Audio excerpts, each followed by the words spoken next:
If you want more content, push that subscribe button. I'm trying to get to 800 subscribers, so if you like this video, subscribe and spread the word. The goblins will get you if you don't watch out. To take you and shake you until you shout. Stop, look, and listen. It's Halloween. There's witches and broomsticks and big black hats, stirring up their potions in big black vats. Stop, look, and listen. It's Halloween. Cornstalks standing in the fields at night. The old gray house without a light. The cold white moon shining down so bright. With you and me standing there and shaking with fright. Sneaking past the graveyard on trembling knees. Faces peeking out at us between the trees. Please stop, look, and listen. It's Halloween. Hello, boys and ghouls. I'm Henry R. Mockingbird, your host with the mustache, and happy Halloween season. This year, instead of 3 movies, we're going to review 4 movies every Halloween from this point forward, my boys and ghouls, my Crubladites. So, let us begin with, you know what? It's been a while since I talked about this man over here. For those who don't know, Hal Roach launched both Laurel and Hardy's career and created the Little Rascals, aka our gang. He also worked with Charlie Chase, no, not that one, thank you, and also worked with Zazu Pitts. I talked about Hal Roach's work before, in the long distant past of Season 1 of 20th Century Reviews. In 2019, I reviewed 1 Million Years BC from 1940, and March of the Wooden Soldiers, aka Babes in Toyland, starring Laurel and Hardy. And here's another one of his movies, Topper, from 1937, the subject of today's review.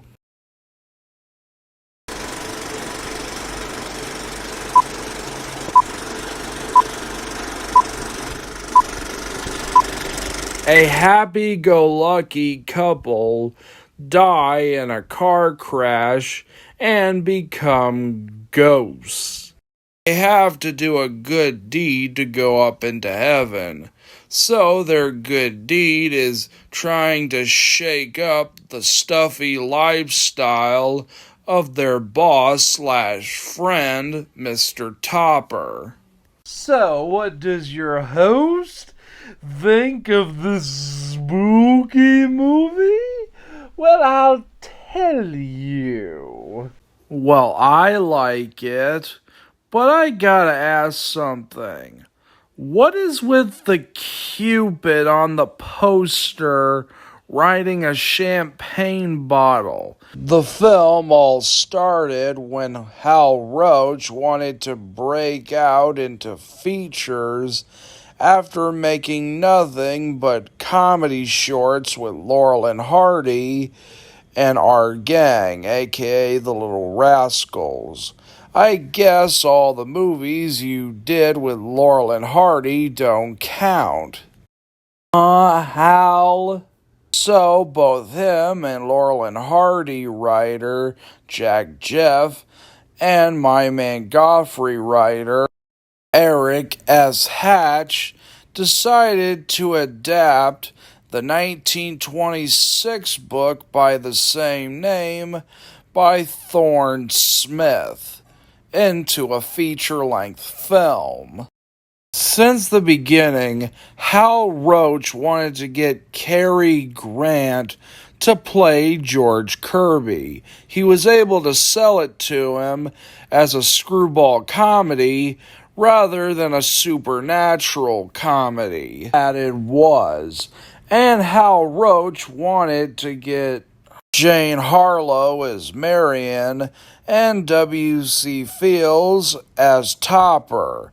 But with Jane Harlow being on the brink of death, and W.C. Fields pretty much declined the offer. So he ended up getting Constance Bennett, who I swear looks a lot like Joan Blondell. Anyhow, the film was a huge hit at the box office.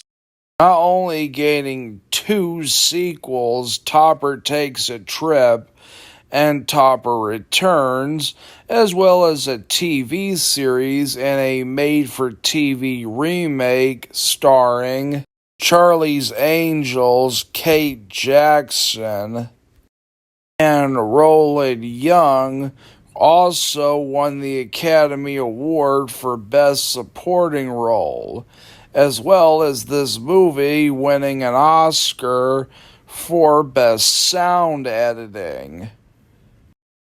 Also a career boost for Cary Grant that would end up having him in other screwball comedies like The Awful Truth, Bringing Up Baby, and The Holiday.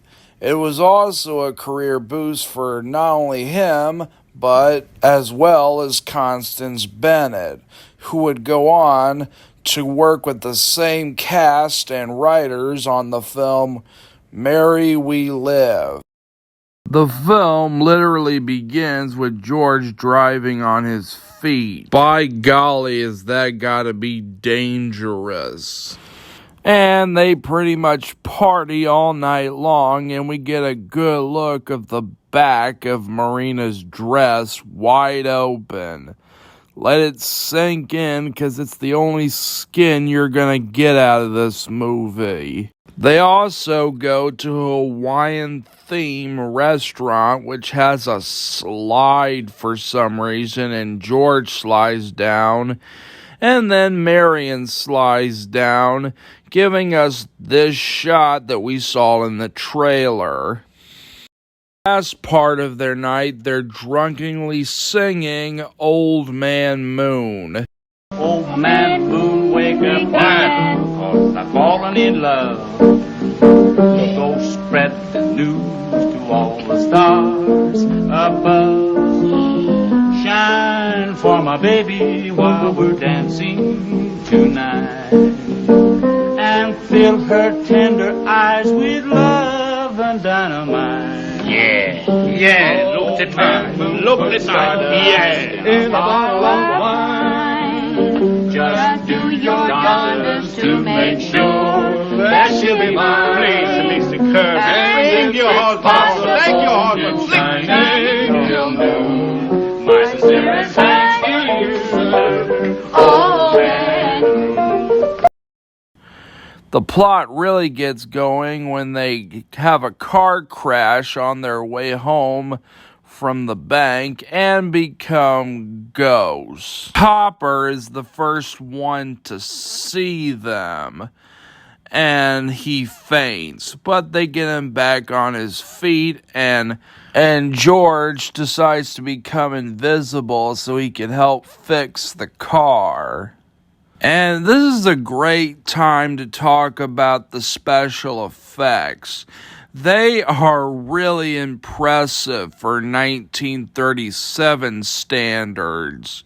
They're almost on par with The Invisible Man, which came out in 1933, which, may I remind you, was 4 years earlier than this movie.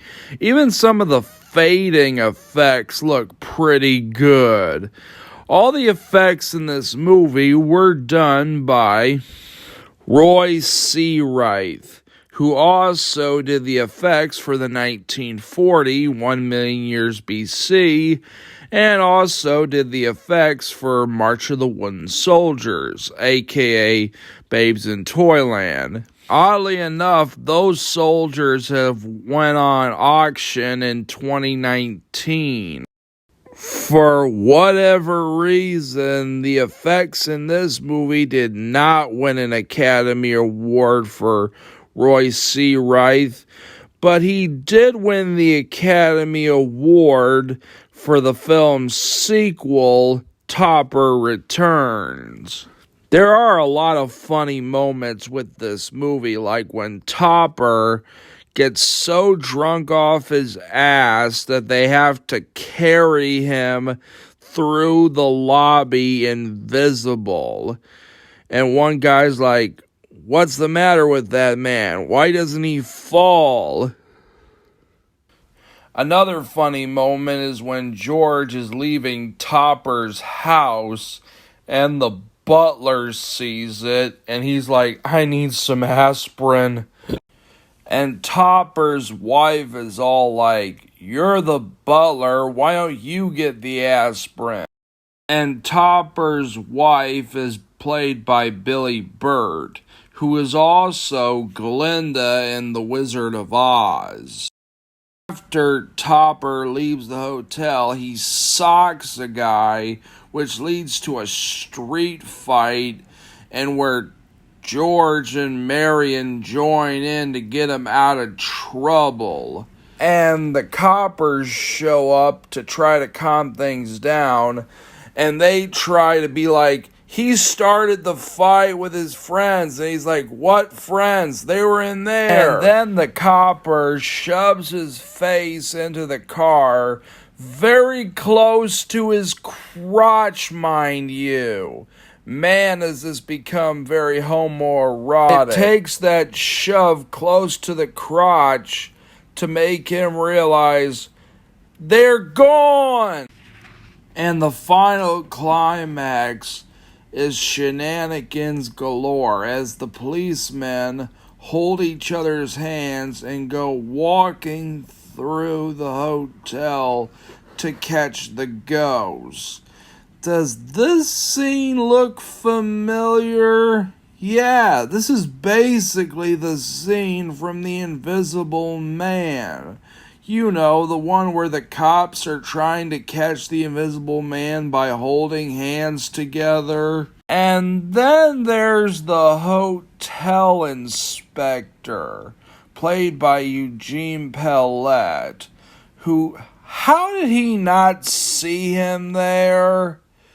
Okay, this is a big problem with the movie. And clearly states that both her and George have a certain amount of ectoplasm to stay visible.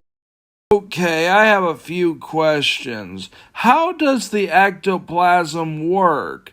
Can Topper be the only one who sees them? Well, that's certainly not the case given how they fought a bunch of street thugs and the street thugs can clearly see them. And what about this scene where the waiter can clearly see Mary? A good comparison to make is that of Beetlejuice.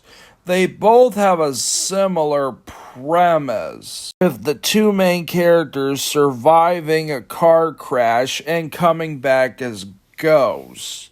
But they were set in stone rules of what was and wasn't possible, what could and could not be done now that the couple were ghosts. You don't get nothing like that here.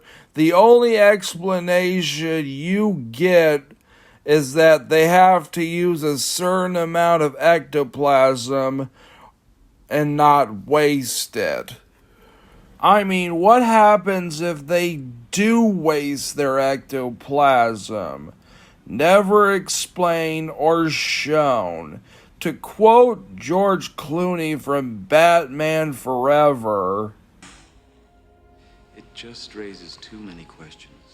I say if you want a spooky screwball comedy, Topper is right up your alley.